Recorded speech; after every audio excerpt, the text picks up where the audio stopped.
Here at Be Freaking Awesome, we believe that life is too short to be anything less than extraordinary. Join us as we explore what it means to live authentically, grow continuously, and have a blast while doing it. Let's get started. Welcome, everyone, to today's conversation. I'm super excited to be diving in.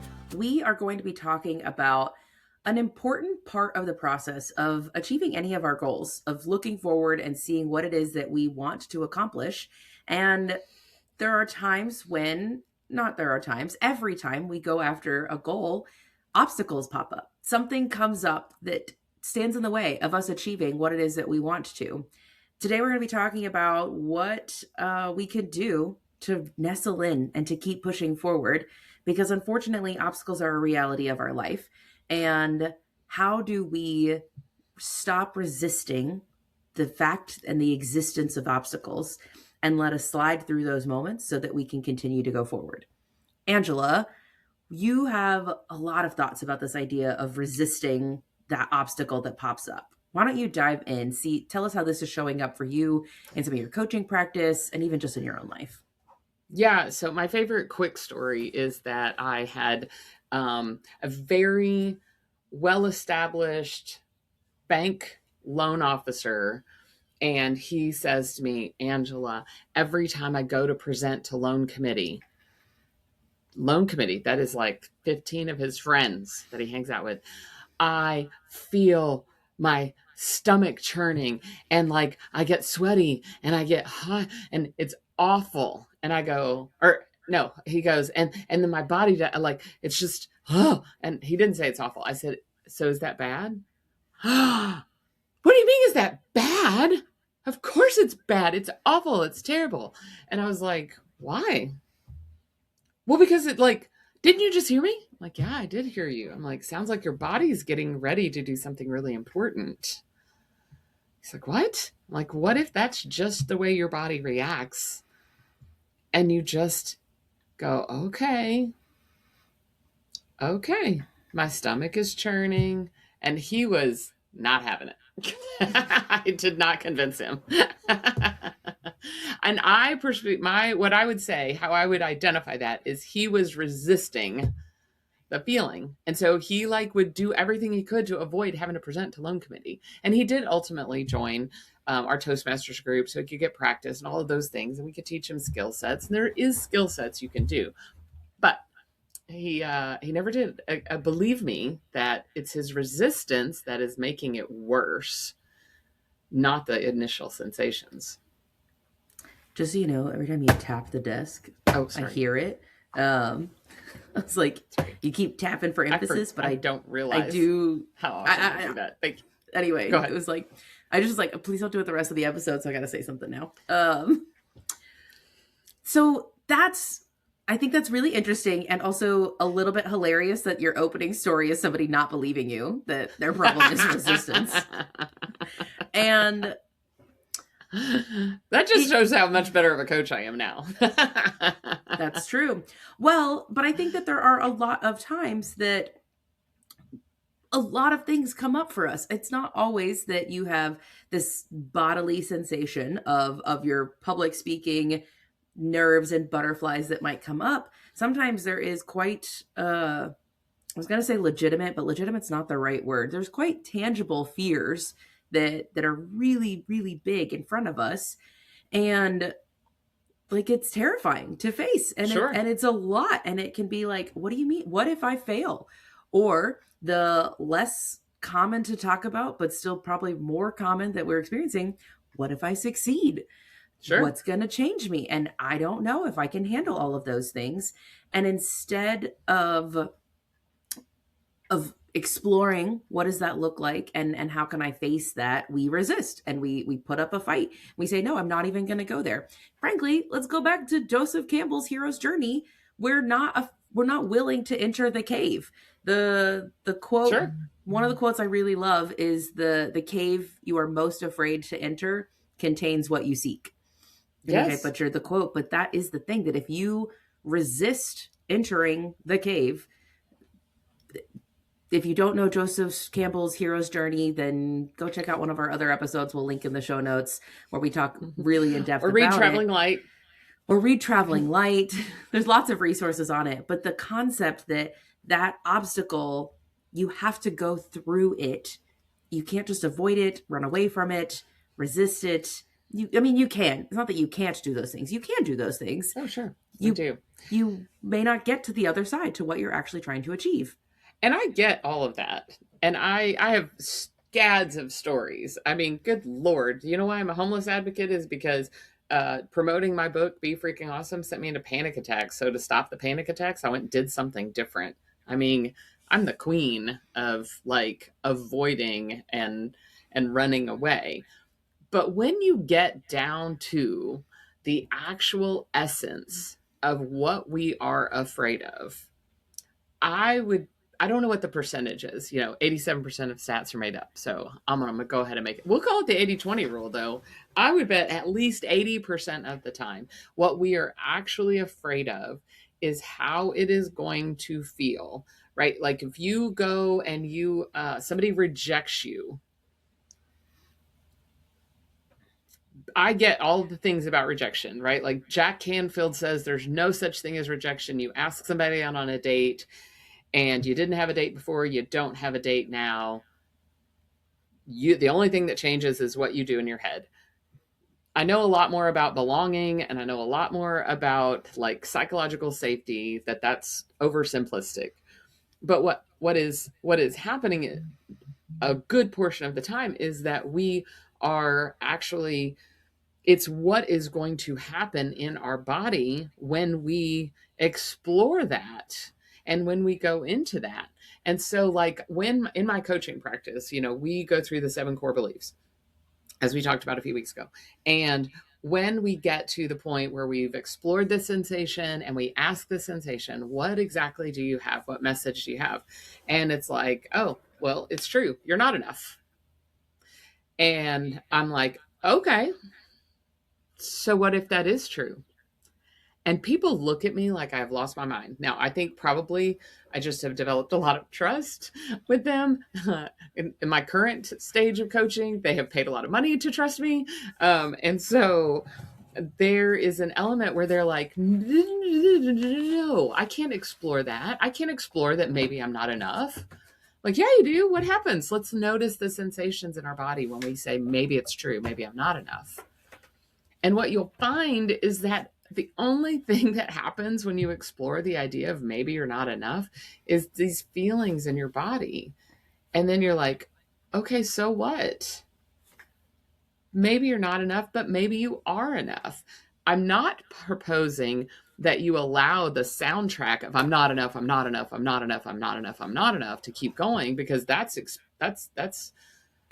submitting yourself to torture. That's not what I'm saying. I'm saying literally exploring when I have the thought I'm not enough, what happens in my body, the sensations in my body.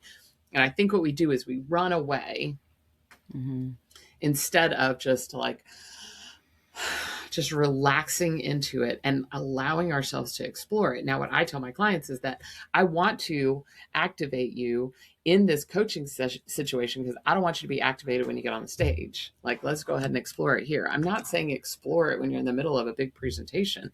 Note it, go through your coping skills, keep going, survive what you got to survive.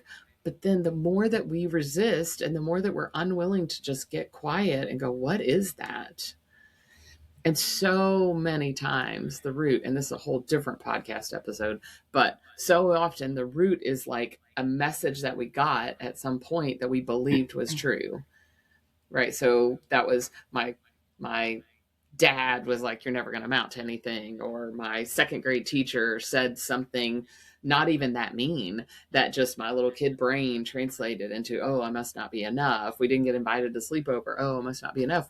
And there's something in there that is just like, gosh, that's not really serving me anymore. That's a whole different episode. But it is resistance. I have a question for you. So you talked about within your journey of publishing Be Freaking Awesome, that you yourself experienced the resistance of fleeing and jumping into the very easy work of advocating for people experiencing homelessness. What changed? What did your journey look like to have to like turn around and face the cave? Great question. Number one, I did attempt to push through. I did go to therapy for 6 months trying to like solve the panic attacks. And basically my therapist was like, your nervous system is activated and it's trying to tell you there's something wrong and you have to protect yourself. And I thought at the time that I was afraid of rejection, and I was afraid that mean people on the internet would say terrible things about me the way they did Brene Brown. And Mhm. so my antidote to that was my safety net was I actually named my publishing company CBC Global, and that was a fun title that my best friend and I came up with. And so if they said something mean about me, then they were saying it about both of us. And so she was going to fight for me. Anyway, that was like the way I kind of worked through that. Ultimately didn't fully work because, as you say, I ended up being an advocate for homelessness. And when I would go to my therapist, I would be like, so, okay, I don't have panic attacks anymore, but I just have this like really hairpin trigger anger. What is that? Can we talk about that? And she's like, yeah, you have unresolved grief. And I'm like, no, I don't. I literally, y'all, for 2 years, this is why I'm an expert on resistance. Because for 2 years, I was like, that's not it. She's like, yeah, it is. I go, no, I've been to therapy to deal with the grief of my mom dying, of the grief of this thing, the grief of that thing. Like I could tell you, like I could go back through my probably a journal and say, look at this is when I dealt with these things. What I didn't understand is that those things that had happened, there were little, I call them like there was like debris. It was like nuclear waste that was just planted all over my body. It was like shrapnel, that was just there bothering me. And we need to do a little MRI scan to get the shrapnel out. And so it wasn't that I hadn't worked on that issue. It was that there was because your body keeps score, there was some leftover shrapnel in my cells that I hadn't explored. I hadn't allowed myself to feel it. I hadn't said what message. You're holding on to that. I was holding on to that debris to protect me, right? I Mm. had some debris that said people leave. And I had a lot of evidence that people leave. And so that debris, my body wouldn't turn loose of it because it was keeping me safe from being rejected again. And when I explored it, and grieving is not just crying it out, but that's kind of my joke. Then when I allowed that leftovers, those weeds in my garden, as I use in the book. So what if people do leave? So what if people do? Here's what I found out: everybody leaves because we all die. Mm-hmm. So you really can't combat that, and you just can figure out how to navigate it. I mean, it sounds My really my brain wanted to offer so your best option is to beat them to the punch and leave first. It's not the right answer at all. It's Um not. No, it's just learning skills to navigate loss. And yeah. that's why I think we need to learn to tango with grief, is because everybody's gonna leave at some point. Yeah. Like there's nobody permanent on this planet.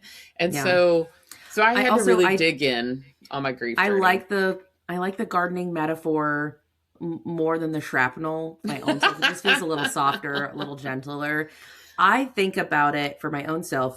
In the garden when you're weeding, there's some types of weeds that it will like plant the seeds in one spot and it will shoot up, and then it will sort of stretch and grow in an arc, and in another place it will take up roots. And it's Mm-hmm. still connected, and then it will go and it will do it again. And so you sort of have this like network of Mm-hmm. weeds.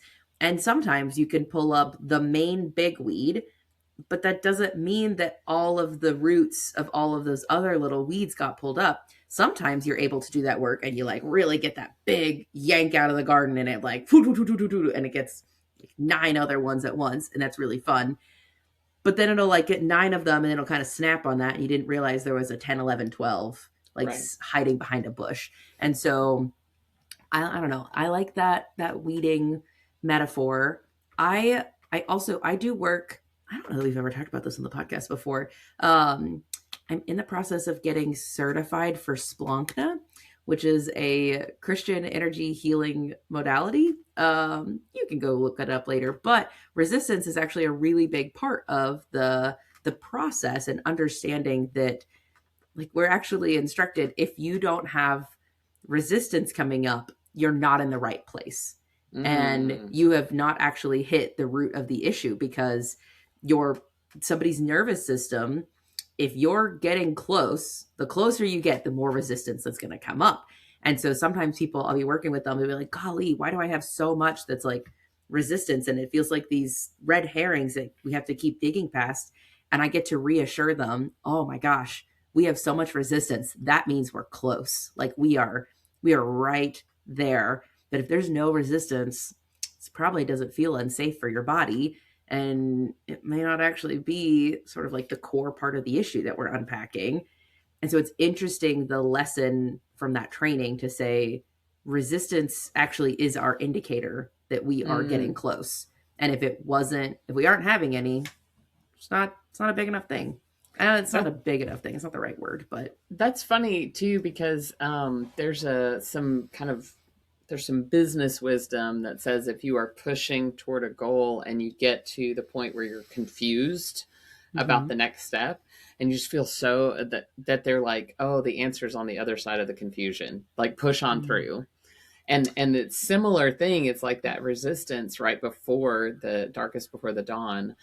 So It's in that labor moment it is. right before your baby is born. That is the moment when somebody's like, I can't do it anymore. And that is when, like, doctors, nurses, doulas, midwives are all like, oh, we're almost there. As soon as you hit that point in your brain, they're like, I literally cannot go one more step. That is Yeah. actual, like, medical indicator that the baby is about to be born, Yep. when you hit that exact very Yeah. moment. Even biologically, this is true. Like, that's cool.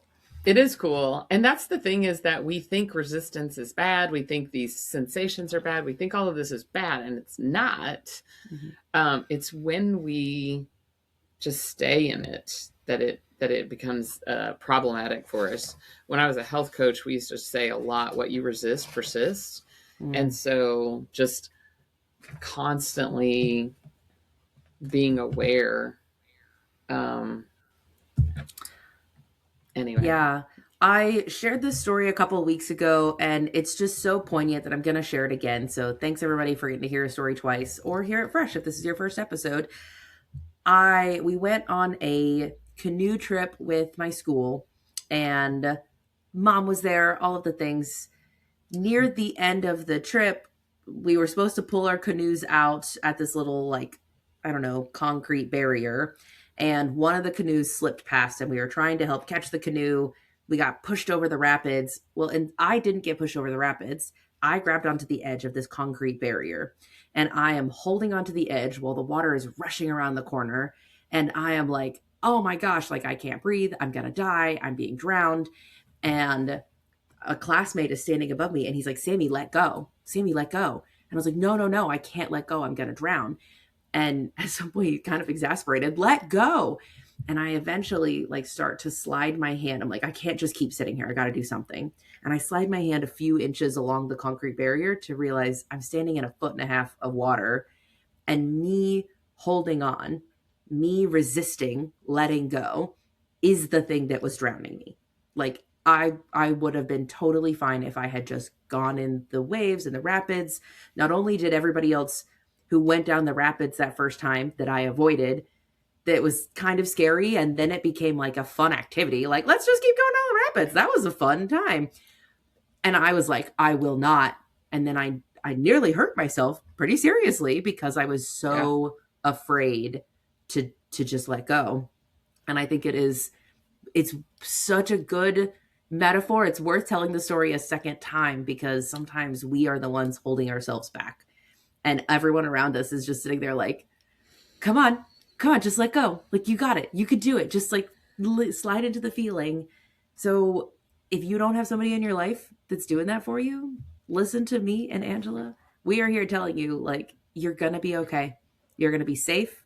You're going to survive this. You have survived 100% of things that you have faced thus far in your life. And at the moment when that fact becomes not true, you won't notice. You won't be here to tell. So it's okay that it feels really big and scary and hard and everything else that your brain might be offering you. And just because it feels all of those things does not actually mean that it is innately bad. It doesn't mean that it is something to be avoided, shoved down, tucked away, pretend it doesn't exist. Take this as your invitation. Face your resistance. Oh, that's so good. That's a great spot to end. Thanks everyone for listening. Follow us on all the places. Subscribe to our newsletter. We are really, in this new season, we are getting even better at staying in touch with people. Take that as encouragement. We own a marketing agency. Sami has worked in a marketing agency for 4 years, and we still are continuing to have to work on improving on that. So subscribe to our newsletter and stay in touch with us behind the scenes. I so agree, Angela. Go jump in. It'll be great. Next week, pay attention. Make sure you've got those subscribe notifications turned on. We're going to be talking about the difference between allowing and condoning and how that can show up in your interactions with other people. So until next time, everyone, we hope you guys go be freaking awesome.